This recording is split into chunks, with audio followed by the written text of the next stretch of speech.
Welcome back to mister technical boy YouTube channel. So guys आज की इस video में हम बनाएंगे एक स्पीकर को।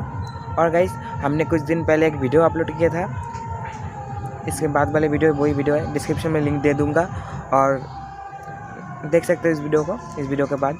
सो गाइज उस वीडियो में हमने एक कंप्यूटर का जो पीसी का जो बॉक्स होता है उसको दिखाया था कि उसमें क्या होता है, किस तरह से काम करते हैं, कौन से आईसी से बना होता है। सो आज की इस वीडियो में उसी आईसी से, उसी एक बोर्ड से हम एक एम्पलीफायर बनाएंगे। कैसे बनाना है आज की इस वीडियो में दिखाएंगे, और कैसे उसको इनपुट देना है, कैसे आउटपुट लेना है और कैसे उसको पावर देना है, सभी के बारे में बातें करेंगे और दिखाएंगे प्रैक्टिकली।